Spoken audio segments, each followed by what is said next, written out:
श्री राधे। श्री राधे आराधना जी। बहुत टेंशन में है दीदी। टेंशन में मत रहिए।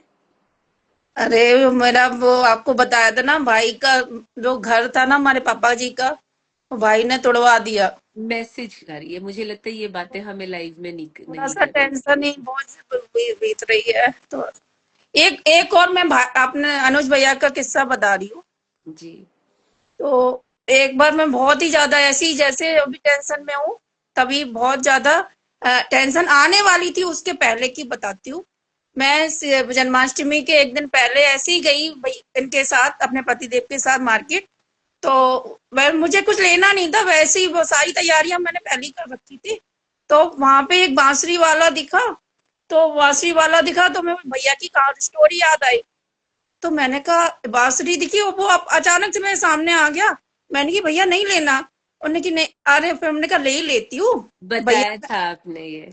नहीं नहीं नहीं नहीं बताया। तो मैंने वो बांसुरी लेके पूजा में रख दी, आके भगवान जी पूजा में रख दी। फिर मैं सो गई। फिर राधा रानी आई मेरे सपने में। एक माँ है मेरे, मैं इनको यहाँ पर सोसाइटी में रहती है आंटी, मैं उनको माँ बोलती हूँ। तो वो बिल्कुल बहुत ही सुंदर है, वो बहुत माँ बहुत ही सुंदर है, जैसे कि ज्योति जी है वैसे वैसी ही लगती है। तो वो मैं उनसे माँ, मैंने एकदम बोला माँ। तो उनके साथ बहुत सारी लड़कियां थी, बहुत सारी लड़कियां थी। तो मैं को नहीं पता था, वो तो एक साल बाद पता पड़ी कि राधा रानी बिना सखियों के नहीं आती हैं। तो बोली कि आओ मैं तुम्हें अंधेरे में खो गए माँ, तो बोली आओ मैं रास्ता दिखाती हूँ। तो मैं उनका हाथ पकड़ के चलने लगी। थोड़ी देर बाद उन्होंने मेरा हाथ पकड़ा और आके जालों में लाके खड़ा कर दिया, बोला जाओ अब रास्ता। तो उसी के बाद मेरी जिंदगी में बहुत बड़ा संकट आया, जिससे फिर मैं फिर जन्माष्टमी के दिन तो पूरा भूल ही गई कि वो सपने को। और जब मेरे साथ वो हुआ, तब मुझे वो सपना रियलाइज हुआ। सपना रियलाइज हुआ कि हमने क्या, नहीं राधा रानी ने ऐसा बोला है। तो मैंने जितनी कथा भागवत सुन रखी थी 2022 से, मैंने सारे वो काम किए, सब कुछ किया। फिर कुछ भी 4 दिन तक ऐसी ना खाए ना पिए, बहुत ही ज्यादा टेंशन में थी, कुछ नहीं समझ में आ रहा था। फिर एकदम से जाने क्यों हमारा मंदिर में आरती होती 8 बजे, वो बांसुरी एकदम से मेरे सामने आ गई। सामने आ गई तो हमने देखा घड़ी का टाइम, मैंने कहा अभी तो 8 बजने वाले हैं, आरती होने वाली है। पता नहीं क्यों वो बांसुरी मैंने उठाई और सीधे जाके, नीचे मंदिर है हमारे लिफ्ट से बगल में मंदिर है, और सीधा भगवान श्री कृष्ण के चरणों में चढ़ा दी। और कोई रास्ता नहीं दिख रहा था उस समय। चढ़ाई उसी रात, सब कुछ बिल्कुल क्लियर हो गया, बिल्कुल शांत हो गया सब कुछ, सारी वो चले गए। तो इस बार भी अनुज भैया की वीडियोस देख देख के थोड़ी सी ताकत मिल रही है, थोड़ी सी। नहीं, आप फिर से बांसुरी चढ़ा दीजिए ना, जैसे आप कह रहे हैं बड़ा संकट आ गया तो आपके पास तो हल है। हाल है। और अनुज भैया की वीडियोस वगैरह देख रही हूँ बस। आप लोगों के साथ के अलावा कोई नहीं है सब मेरा, स्वर अकेली पड़ गई हूँ। बिल्कुल अकेले नहीं है आराधना जी, बिल्कुल ऐसे भावुक मत होइए। समय में परीक्षा तो चलती रहती है, वो तो होती रहती है। तो प्रभु को जब हम देखते रहते हैं तो डर का कोई आभास होता ही नहीं। पर जब प्रभु के मामले में हम थोड़े से आनाकानी कर लेते हैं, उनको नहीं देखते हैं या फिर उन पे शंका नहीं, लेकर आते हैं। राधा रानी अभी रोज मेरा एहसास दिलाती है कि वो मेरे साथ है। एक रोज ऐसा कुछ हो रहा है कि मैं उनसे कहती हूँ तो वो मेरे साथ है, रोज बताती है कि मैं तुम्हारे साथ हूँ, मैं तुम्हारे साथ हूँ, तुम चिंता मत करो। तो फिर रोज आप चिंता क्यों कर रहे हैं? चिंता करिए मत, नाम जाप करिए। और आप अपनी तरफ से जो समाधान आपको दिखता है उसको भी करते रहिए। ठीक है।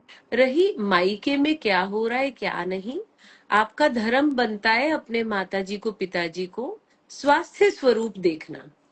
आगे नहीं घर बन नहीं है, रहा है या टूट रहा है। नहीं है, नहीं है।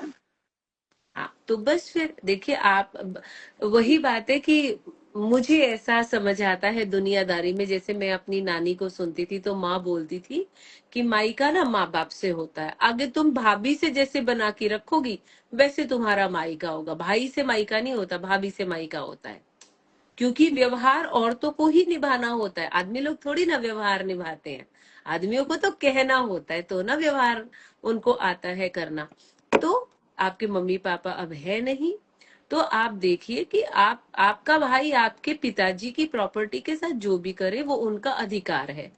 और कोई दूध पीते बच्चे तो होंगे नहीं, वो भी समझदार ही होंगे, है ना, हम्म, उनकी भी फैमिली होगी। तो नहीं मायके, फैमिली नहीं है, सिर्फ उनकी वाइफ और वही है भाई, हाँ तो वाइफ फैमिली तो हो गई। बस और कोई नहीं है हाँ उनके। तो वाइफ फैमिली ही तो हो गई। अगर हम्म, आपको लगता है कि आपको अपने भाई को कोई सुझाव देना चाहिए तो आप सुझाव दे सकते हैं, पर आपको उनकी बातों की व्यवस्थाओं को समझना चाहिए। आप बड़े हैं कि छोटे हैं? मैं उनसे 9 साल छोटी तो वो तो है ना, वो तो है ना, पिता के स्वरूप हो गए आपके लिए। हूँ। तो फिर आप उनको ऐसे मत पर सोच। अरमानों से बनवाया था मेरे पापा ने वो। देखिए ये बहुत उन्होंने ही, पूछा भी नहीं और उन्होंने तुड़वा दिया। किससे पूछते थे? और उनको मेरे पापा 5 साल तक अपाहिज थे, कुछ भी नहीं कर सकते थे, तो उन्होंने गलती से उनसे साइन करवा के और फर्जी डॉक्यूमेंट लगा के उन्होंने करवा लिया। नहीं कितने तो भाई हैं आप लोग? एक ही भाई और एक ही बहन और कोई नहीं। आराधना जी, आपको लीगली लॉ आपको मालूम है क्या है? लॉ आपको मालूम है ना क्या है? तो हाँ, अगर आपके पिताजी साइन नहीं भी करते, नहीं, नहीं करा उन्होंने। मैं कह रही हूँ अगर आपके पिताजी साइन नहीं भी करते तो भी प्रॉपर्टी आपके भाई के हिस्से ही आनी थी। अच्छा, और ये तो आप बोल रही हैं कि आपके भाई ने धोखे से करवाया, आपके सामने करवाया था। नहीं वो पता पड़ा है लोगों से। तो आपके कौन है ये लोग? वो लोग बताते हैं मुझे, तो फिर मुझे तो टेंशन। आराधना जी, आप लोगों की वजह से अपने भाई के साथ अपने संबंध नहीं खराब कर सकते। आपको यहाँ पे बुद्धिमानी दिखानी होगी। और ऊपर से आप उनसे 9 साल छोटे हैं। 9 साल छोटे मतलब बाप के स्वरूप है आपके लिए वो। और आपकी भाभी आपकी माँ के स्वरूप है। बल्कि आपको तो और उनके साथ उन्होंने बना के रखना बहुत बार चाहिए। ऐसा किया है कि धोखे से बुला के कुछ भी करवा लिया मेरे से। मेरे क्यों? पापा आप क्या पढ़े लिखे नहीं है? नहीं, उन्होंने धोखे से बुलाया प्यार से कि हाँ आ जाओ, बड़ा प्यार जता रही थी फोन पे, तो मैंने चली गई, तो वहां पता पड़ा कि बैंक में ले जाके बिठा दिया, वो साइन करवा लिए कि चलो अब जाओ तुम जैसे जाना। आराधना जी, इतनी बचकानी बातों की तो उम्मीद नहीं थी मुझे आपसे। आपको उन्होंने कोई चाय, कोई फूंक मारी हो, कोई गोली खिलाई हो, नशे की चीज दी हो, आप धोखा शब्द बहुत गलत इस्तेमाल कर रहे हैं। धोखा वहां पे होता है आराधना जी, जब कुछ खिला पिला के अंगूठे हमसे है ना लगवा लिए जाए, या हम कोई पैरालिटिक केस है और पैरालिटिक केस के साथ ऐसा किया जाए। वो तो पापा आप के तो साथ। स्वस्थ है। मैं कह रही हूं आप ये गलत धारणा अपने दिमाग से निकाल दीजिए। सब पढ़े लिखे हैं। साइन करने के लिए मैं कहती हूँ पैरालिटिक पेशेंट से भी आप साइन ऐसे नहीं करवा सकते। आपके बिना वकील के वो नहीं हो सकता काम। मेरा पूरा खानदान लॉयर्स का है। आपको लीगली कोई ना कोई लॉयर चाहिएगा, साथ में 2 एविडेंस भी होने चाहिए आपके साथ। आप इन्हीं सब कारणों से अपने भाई से अपने रिलेशनशिप को खराब कर रहे हैं। ये मिट्टी पत्थर सब यही रह जाना है आराधना जी। आप किस किस चीज में नहीं, डूबते जा रही हैं?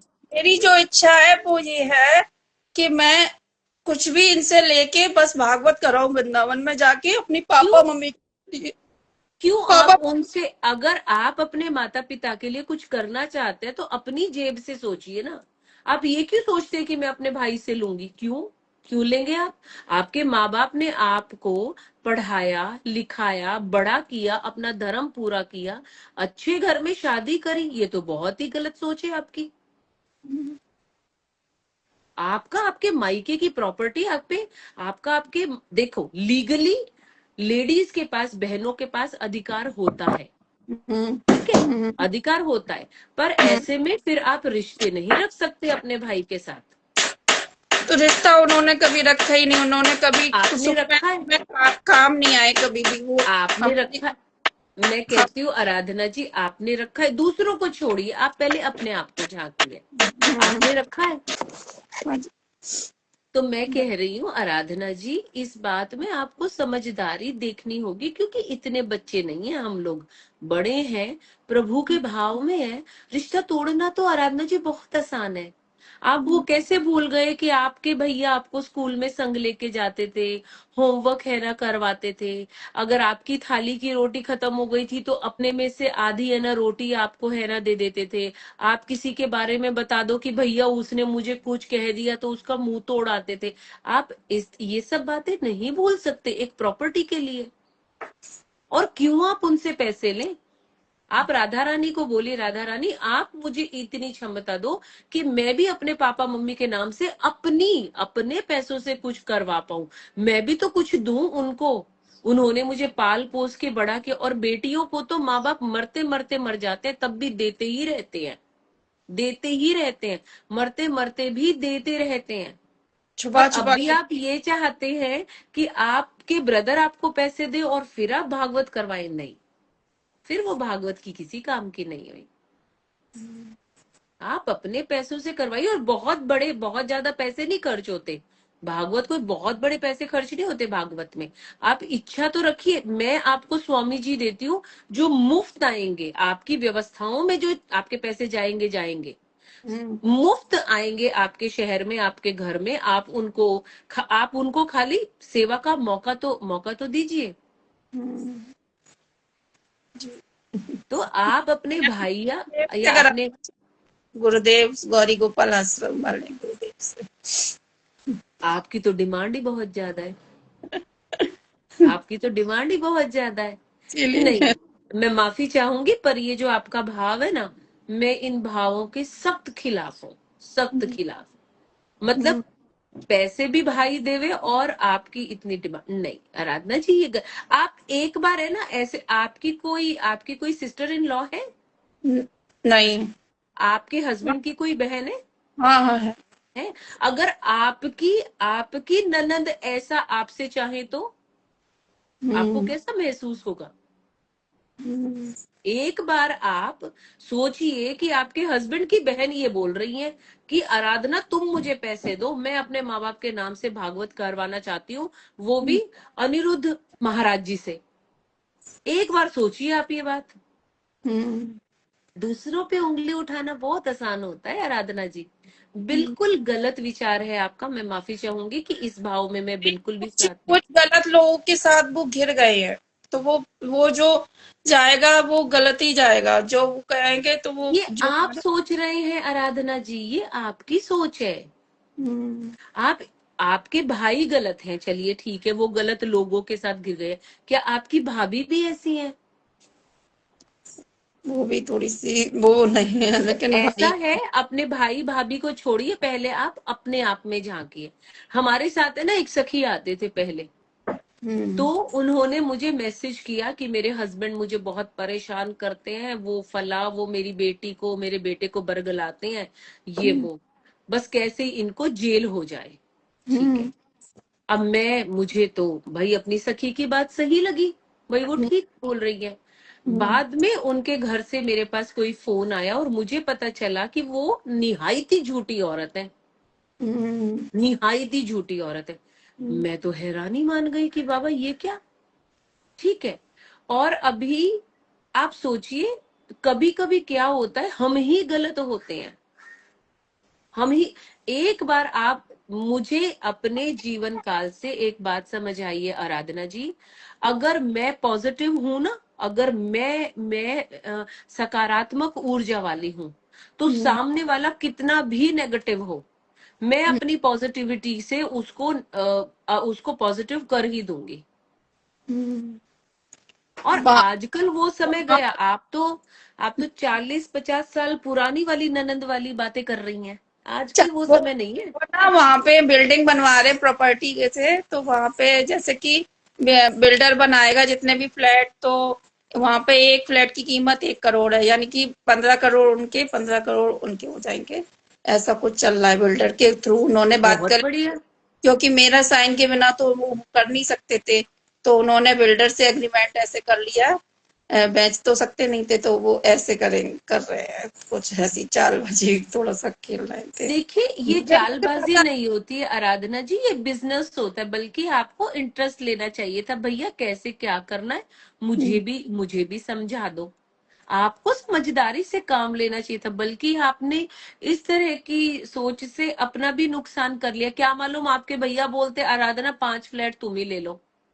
हम्म। फिर आपने सोची, फिर आपने सोच बुद्धि उन्होंने का वहाँ इस्तेमाल नहीं किया। बनवाया है तो बहुत बुरा लग रहा है कि कैसी मेहनत से बनवाया था। पर ज्यादा ज्यादा आराधना मिश्रा जी, ज्यादा आराधना पुराना मिश्रा भी नहीं जी, था, 25 साल पुराना था बस। आराधना मिश्रा जी, मेरे पिताजी ने घर लिया था और हमारा घर 550 गज में अच्छी बड़ी कोठी है सोनीपत में।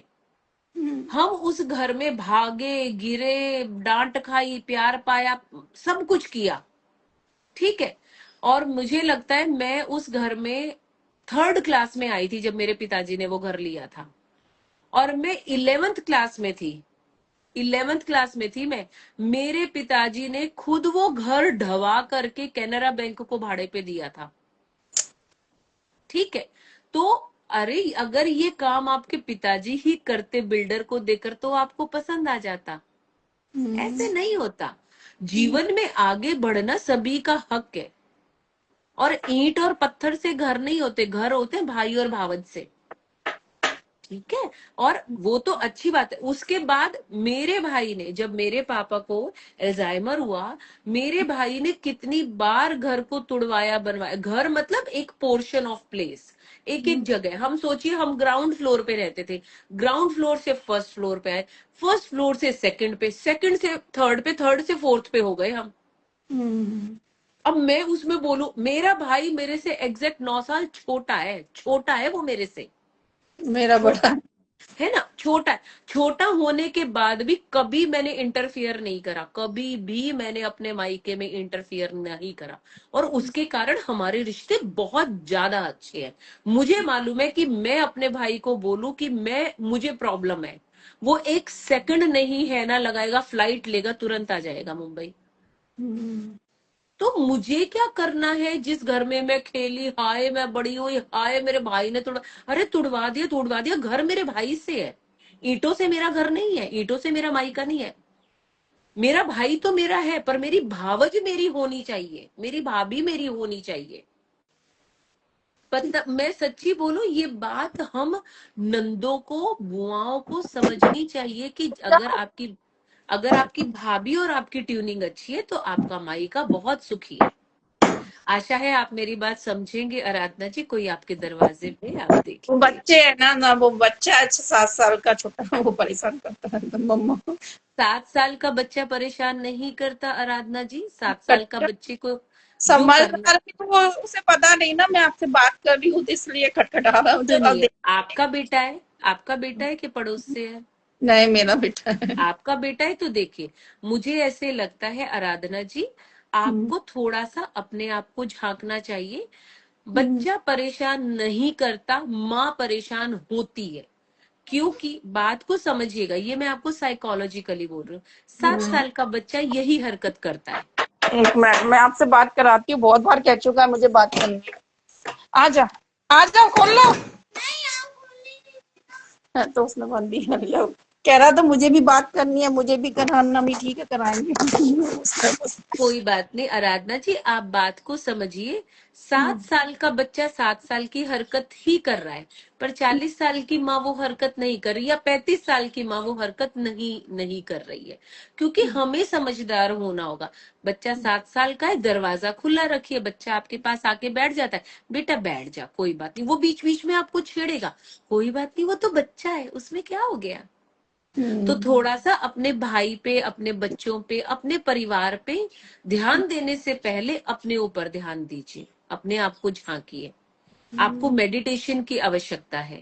थोड़े गलत गलत लोगों ने कुछ भड़का दिया तो थोड़ा सा भड़क गई ना मैं, थोड़ा सा।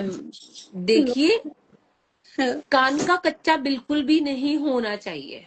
आप एक बार मेरी स्ट्रैटेजी को मान करके देखिएगा, आपकी भाभी और आपका रिश्ता इतना अच्छा हो जाएगा ना, क्योंकि नहीं, छोटा आप सा उनके लिए रिश्ते बेटी समान हो गए। जब मैं 14 साल की थी तब उनकी शादी हुई थी, तो वो तो मान देखिए आप तो बेटी के समान ही हो गए, हम्म, है ना। तो आप तो ब्लेस्ड हो कि आपके एक मम्मी पापा के जाने के बाद भगवान ने दूसरे माँ बाप दे दिए आपको। और भाई कुछ भी करे, आप भाई से पूछ सकते हैं अगर उन्हें सही लगे तो। आप ये मत बोलो भैया मुझे इंटरेस्ट है कि मुझे कुछ चाहिए, मैं लालची हूं, नहीं। मेन ये है कि आप अपने मायके में अपने रिलेशनशिप को स्ट्रॉन्ग कर सकते हैं, अपने व्यवहार, अपने स्वभाव, अपनी हरकतों को, अपनी सोच को बदल के। ठीक है। श्री राधे बेटा जी, राधे राधे। कैसे हैं आप? अच्छे। आपके दांत तो बड़े सुंदर है, हंस के तो बताओ, हंसो। आप तो शर्माने लग गए। आपकी और आपकी मम्मा की स्माइल तो सेम सेम है। बताओ कौन से स्कूल में? San Mount. आप ही है ना दरवाजे को बजा रहे थे? क्या चाह रहे थे बता दो अब मम्मी को, आप क्या चाह रहे थे? क्या चाह रहे थे बताओ? कहता मैं शर्माता हूँ, मुझे शर्म आती है, यही करते रहता है। बताओ। कोई बात नहीं, जब स्कूल में कोई प्रोग्राम हो तो सभी स्टूडेंट्स के सामने कोई श्लोक बोल देना। श्लोक बोलोगे ना तो आपकी सारी शर्म छू मंतर हो जाएगी। क्या नाम है आपका? कृष्णा कुमार से सुनाओ, सुनाओ, जल्दी सुनाओ, मुझे आने वाला। पूरा सुनाओ, जैसा आता है उतना सुनाओ, बुलाओ, बताओ, मामी है, बताओ। बेटा नहीं, क्या नाम है आपका? बताओ, नाम बताओ, नाम बताओ। विशेष विषय। विशेष। ओके, जाओ भागो खेलो, जाओ जाओ भागो। आराधना जी, हमारी कल एक सखी आई थी, उनको भी मैंने ये सलाह दी थी जो कि मैं साइकोलॉजिकल बेसिस पे देती हूँ। हमेशा बच्चे को मोटिवेट करना हमारा काम होता है, पर बच्चे को बच्चे के जवाब देने दीजिए। ठीक है। बताइए, मैंने देखा था। हाँ, होता है। हमारा देखिए, इसमें सारी माएं ऐसी ही होती हैं। ऐसा नहीं है आप कुछ गलती कर रही हैं, नहीं नहीं। आप भी साधारण माँ के जैसी ही माँ है। हर माँ सोचती है ले ये है ना, बच्चा करेगा काम मैं ही कर देती हूँ, नहीं। छुटपन में ही करने दीजिए, छुटपन में ही करने दीजिए। ओ हाँ, आपको ये बोलना है, हाँ वेरी गुड, तू बोल बोल, वेरी गुड। और उसमें भी ठहर के, रुक के, उसके माइंड को समय दीजिए कि वो कैसे बोले। ठीक है आराधना जी।